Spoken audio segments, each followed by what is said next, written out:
So here's the mock draft. I realized I had this written out better, but you're going to be able to see me scroll through this. So if there's anything you guys see, let me know. And yeah, hit that like and subscribe button.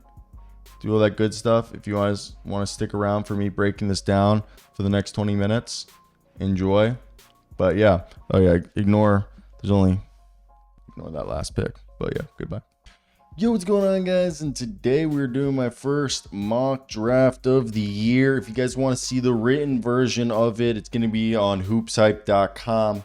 Just go there. It should still be on the front page. You literally just type in hoopshype mock draft. The 2.0 is mine. The first one is my colleague Michael Scotto. As you guys know, I do all the since last year I did all the pre-draft coverage for Hoopshype, and we're second year at it. And I mean, this is our 7th year doing NBA draft coverage, something that I very much love.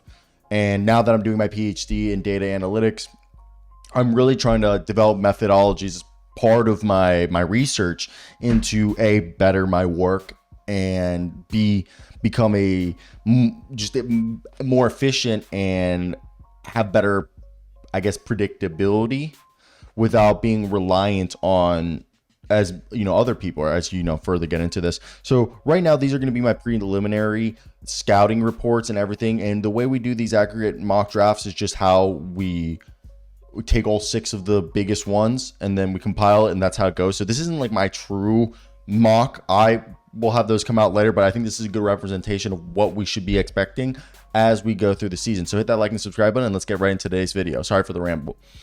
Now, okay, let's get right here. So, by the way, some freshmen are missing because they weren't listed on all the mocks we compiled, meaning some scouts didn't see them as a one-and-done young prospect. And then for the international prospects, their age reflected draft day age. Now, a lot of people say this is a really good draft class. I think there's several all-stars. I don't think it's generational. I think Cooper Flagg is offensively like a Luol Deng and defensively closer to being like a Jonathan Isaac, like potential. So as we go through this, we're just gonna, I think if we zoom out, might be a better look for everyone involved. Yeah, I think this just looks way better. All right, so obviously number 1, we got ourselves Cooper Flagg. Like I said, this guy looks like he's gonna be an elite defender, but in reality, I think he's more of a second or a third option if he fully fulfills in terms of his potential. I think defensively, he could be like a Jonathan Isaac level guy guarding 1 through 5. I think the AK-47 and Andrea Karolinko comparisons are a little bit overblown in my opinion. I think that's just because it's a white guy on white guy comparison. Now, I think Ace Bailey, I do agree with being the second best prospect in here. He's an extreme athlete. He's a guy that I really do believe that if he's going to pop off, it's because he could potentially be a more potent offensive player than Mr. Cooper Flagg, but there are some inconsistencies in his game, and right now I don't know what he really is going to be. Is he more of a wing or like a large guard, or is he more of a forward? Still jury out on him. I'm a really big fan of Dylan Harper. I know athletically he does not pop guys, but dude, I think he can. If he doesn't work out as point guard, I think he still can be a really good, kind of a similar how to J-Dub, like a poor man's J-Dub type, point wing. I really like Dylan Harper's game. VJ Edgecombe, I don't know why, but he just reminds me of Victor Oladipo. Just watching him play, defensive, kind of explosive guy, just reminds me of Victor Oladipo of Indiana. Just, that's a personal, I'm not comparing them. Nolan, this is a guy I need to watch more. He's seemingly, for me on tape, looks kind of like a combo guard with point guard like skills. People, especially the international scouts, really big fan of his. I kind of want to see more tape. Sometimes, I don't know if he's more of a guard with the ball in his hands, or if they're making him seem more of a kind of like a Jalen Green type of scoring guy, but a solid size in him. Trey Johnson right here is a guy out of Texas. A little small for a wing at 6'5", but he's got a really good 3-level scoring game that I think can fit into the NBA right now really well, and he's somebody to watch. Then Liam McNeely. Sorry that these are getting chopped up like this, how I did this PDF. But the Liam McNeely is a guy that I actually really like. Somebody compared him to Wally Sergiak, whatever his name was. But yeah, this is a guy falling again. I hate comparing guys to white guys, but the Corey Kispert of this draft class, even though he's going to be a one and done, he really could be the best shooter in this class. And the knock on him is the athleticism and shot creation. He's going to be reliant. I've interviewed Kamal Mawach. I've talked to him. Huge guy. I met him last year at the G League Showcase. Go check out that video and read the interview either on Hoops Hype or watch the video here on my YouTube channel. He's a guy that I really think could come into the top 5, go into the top 3, and really actually could be the biggest surprise. 7'1", 7'2", still growing, just picked up the game. Long dude and just really athletic. He's more of a forward in my opinion, but this guy realistically could either be a really good defensive player in the NBA or just put it all together and just be something that we can't even imagine. Hugo Gonzalez is this defensive wing, kind of like a Denny Avdia type guy, but more of on a defensive side. Denny coming out was more of a scoring guy and then proved to be this defensive guy. This guy looks more like what Denny Avdia has proven to be in his first 2 seasons, like a defensive guy. It's just the shooting, the scoring is really questionable. And it's like, are you going to be able to have not be a black hole? And then you got the Russian right here, Igor Dimin, right? Igor's from, I do believe, Russia, right? He was very shocking when he's Russian from Moscow. And okay, first off, I know there's an article that came out today, 8 hours ago. Igor is being investigated for eligibility. Okay, this is breaking news 8 hours ago. So I didn't know this until me just making this video right now. So let's talk about it right here. He's being investigated, potential lottery for violations. This is not good news. I got to send this to a buddy. And I can't believe that it's interesting. It's interesting because so is another guy, Milo Boscovich. Kevin Young declined to comment. Okay, he had signed a deal with Real Madrid. Are they talking about because he played internationally? I think they said he violated international, like the amateur stuff. So who cares? But if he does play, this could hurt his stock. But if he does play, I think he's a guy. Is he a point guard or is he a wing? That's one. I really like his game. He's just not much of a scorer. Jaleel Bethea is a guy who could blow up the board. He's a guy that watching him, he's kind of in the same vein as like a Donovan Mitchell, like scoring guy. I really like the ball in his hands, but not much of a playmaker. Dude, Colin Murray, Broyles could have been a first-round pick last year. Really good defender. Not much of an offensive game, but, 6'7" with a great frame. Could really develop into something. I like him. Ian Jackson, right here. No, this is Powell. My apology. Powell. I'm a big fan of Powell. So, look, he's a guy for UNC that's going to be Drake Powell is going to be this guy who's 6'6", and he was, in my opinion, what people thought AJ Griffin was going to be for Duke a few years ago, but like this guy looks legit. Then this is Michael Rosic. He's a guy right now playing in Spain, and he's like a 6'10" passing, shooting whiz. He's got a nice touch around the rim, and he could be one of the better European white boy bigs that come out in a while. Then my boy over here, okay. I don't even know how to correctly say his name, so before I even attempt to say it, can somebody tell me how do you say Kasparis Jackonois? I've heard it a few times. I'm like I should have listened to it before this, but bro, this guy's got such a good game. Like, very good feel for the game. Nice passer. Imagine if Reed Shepherd was 6'5" and like muscular. This guy could climb up the boards. Just keep an eye out for him. Then Noah Esengu. I'm probably gonna again butchered his name, but he's this 18-year-old, 6'9", big frame, like nice athletic forward who really, again, last year we had Tijan Saloon. Noah is the guy for this year's draft class that keep your eye out. Good frame, athletic, playing pro ball in Germany. I think he's somebody you need to keep an eye out for. Then Dink, he was playing with the G League last year, and he stays in the G League, goes from, the Ignite because they shuttered. Now he's on Mexico City Capitanes, the Mexico City Capitanes, which the best thing about it, if this ends up not being a good opportunity, he can leave them and go anywhere else because he's not contractually obliged. It's a really cool thing they have going down there. And then over here, my next guy, Ian Jackson, 6'4" guard. He's a guy who's got some two-way ability. I really think he's one of those guys that could end up spending a few years in college, but he's also just a really good scorer, plays with a lot of energy, and has, explosiveness. I can't believe that Alex Caravan is like climbing up boards, but congratulations, he's going up. Proven winner, really good score. He actually tested athletically a lot better than we all thought he was going to be. 6'8", sharpshooter, going to come in and be a pro day one.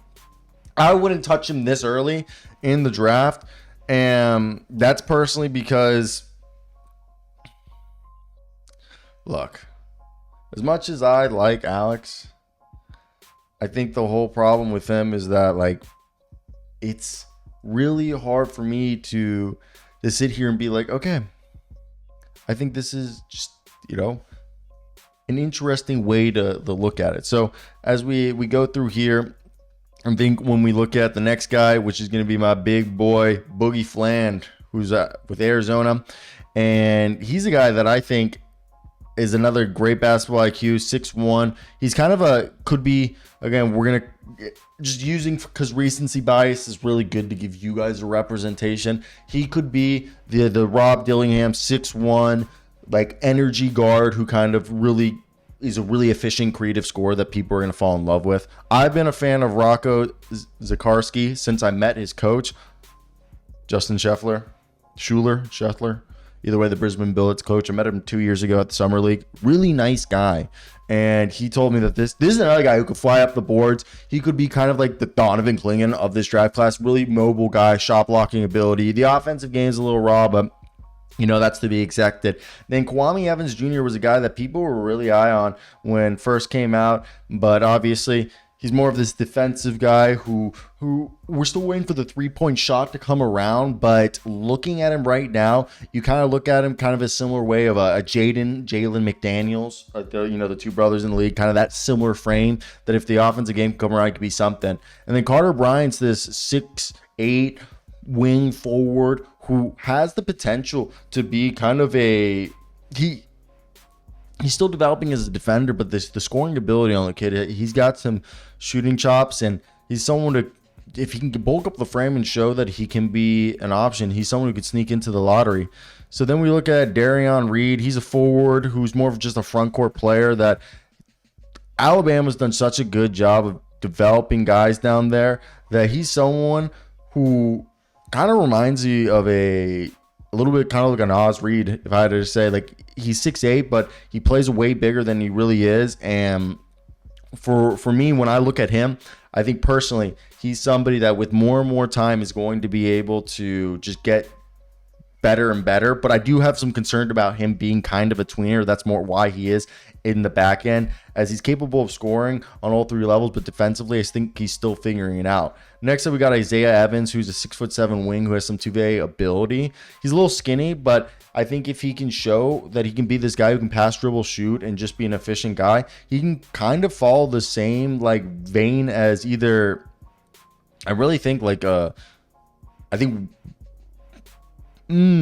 just don't know if he can dribble. I like his idea of being kind of in that Karis LeVert mold, but I don't know how much. I like Donovan Freeman though, dude. He's a big old guy. Right now he's at 26, but he's a guy who could really just climb up the boards because of that frame, because of the shot blocking ability, and how he can just be someone who, even if the shot isn't there, can defend day one. I think Newell is going to be someone who could be solid for Georgia. I don't know why. Kind of different frame, but Claxton going out of Georgia for a few years ago was someone that I really liked. Nick Claxton, like several years ago, and they've done a good job developing bigs there. So that's someone to keep an eye out for. KJ Lewis is a little older, but he's this defensive guy recently with Marcus Sasser and Jamal Sheed in the last few years. Being able to be successful guys going into the NBA. I think people are going to really be a fan of KJ Lewis, especially at the end. Tyrese Proctor could end up being I see him kind of either being like the Andrew Nembhard, Tyrese Halliburton of this draft class, where he can either be a guy who goes in the second round and surprises people, or he be a guy who climbs up and gets drafted earlier. But he's a good defender, ball handler. He just, the shooting and the self-creation are things that are questionable still there. Now, with the last guy who right now for the 30th would be Hunter Salas, who last year, again, kind of like a Gary Trent mold right here. Senior, went back from college. He was a borderline first-round pick. Now we'll run through these, which, Nupel, who's on, he could be arguably he has lottery potential to climb up the board, but he's just a shooter. Then we got our boy over here, Adu Thiero. Oh, tell me if I said that correctly. He's a 6'7" rebounding, like, good, pretty strong wing. I don't know why he reminds me of like a bigger version of Ochai Agbaji. But then, dude, what is it? Sarfa? Someone tell me Seraph? Is it Saraf or Seraph? Someone tell me. I suck with names. My name's Cito Aseodekok. So he's a guy who can also flip into the first round. He's someone that he's playing in Germany as well. He's young. He's a versatile scorer. Saw him when he was playing for the international team. Just really exciting guy. JT Toppin is going to be a guy who can also go into the it listed him as a freshman, but he's actually a sophomore, and that's pissing me off that that's right here. But he's a guy who transferred recently, and I'm a really, really big fan of his. Arguably one of the best rebounders in the league. Right now he's in the second round, but he could really fly up the boards. Then McKenzie, he's a guy that he was really highly recruited, but kind of 6'8". He's got a lot of inconsistencies that need to be worked out. Then we got our boy Low. What is it? Jalen? Is it Jalen or Jalan? Jalen? Low. He's more of a defensive 6'2" guard who's shown that he can, be able to, like, I wouldn't say defensive, but like he's a 6'2", kind of like a facilitating guard. He's a little undersized, and I think he's done a decent job of being able to play for his size, and I think he's someone who's going to be able to figure it out in the NBA. I just think, again, more tape needs to be done on him. Here's the Arizona big, again, Krivas. Someone tell me down below how to say his name. He's still working out things, but he's a really good rebounder. He's really mobile. He's got some soft touch. It's really the international boys are taking over. I'm telling you, it's been a great job. And then Swain over here out of Xavier is a guy that at 6'7", he's coming from a smaller program, but he had a really good year last year, and his ability to show off his rebounding, he's super athletic. He's something really fun. The Iowa State forward kind of reminds me right here. Someone tell me down below how to say his name correctly, but he's a 6'8", kind of reminds me of Tristan Da Silva from last year, the guy who can do a little bit of everything. He just needs to improve, his, I think, ability, defensive positioning, and just show that he's not, a bit more athletic. Will Riley is a guy who could end up being the Anthony Black of this draft class. He's a 6'8" point guard. He's a bit raw, but he's somebody that might be a little bit unknown right now, but could climb up the boards. Alex Tooney is a guy who's playing in the NBL for a few years. He's at 41 right now, but he's going to be a guy that I think could really climb up the boards and surprise people, in my opinion. So he's someone to keep out here. And then we're just going to run through here just to do this quickly. We got Xavier Booker, who he was a really highly recruited. Cameron Carr, who I thought he was a guy who shows he can jump out the gym. Jaron Stevenson, who another guy who's really could fill out into that like Jared Vanderbilt mold.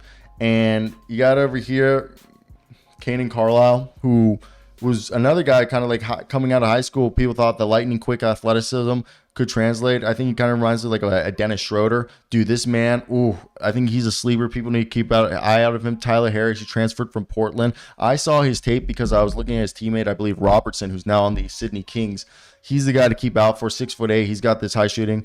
Aaron Bradshaw is over at Ohio State now. He's this defensive shot blocking. You can kind of maybe become like a Nick Richards, I think. Caleb Foster is a guy to keep an eye out. He's a 3-and-D, 6'5" guard. I think he just needs to show that he, can be a bit more, do a bit more. Or if not, he's just going to be a specialist. DJ Wagner, we know what he is, the son of DeJuan Wagner. We'll see what happens with him. Then we got ourselves Bey Dongo, who's kind of reminds me of Jonathan Magbo from last year. Just a really good athletic rebounding big. Jackson Robinson was also still in the same area where he was last year. Kind of a 6'7", just a two-way 3-and-D wing people like to have. Zachary Perrin, he's, a nice 6'8" post player. He's going to be a forward. He's probably going to be a guy who needs to be in the G League if he does come over. Then Kanan Catchings, he's fun. Is he a wing or is he just a forward? We'll figure that one out. Andreas Stojakovic, Peja's son, he's a shooter. He could climb up the boards if he bounces back from a rough freshman season. Michael Ajaya just transferred from Pepperdine. We're going to see if the jump's going to help him, and if it does, he'd be a guy who could sleep in. I've met this guy at the Adidas camp this past summer, Markovic. He's a guy, another one who could, dude, he's so good. So good. I think he's underranked at 56. Then Calvin Booth's son, Kerry Booth over here, sophomore at Illinois. We'll see how he does, but he's just a basic forward, nothing too special. Derek Queen next up is he's kind of a forward big. We'll figure out if he can be something, but if he is, dude, Maryland finally has a decent player after a while of not having him. And then Rasheer Fleming's just an athletic guy. Guys, first one of the year, long video. Just kind of rambling right here because it's just so early in the season. But I want to hear your guys' thoughts. What do you guys expect? But that's it for me. Peace out.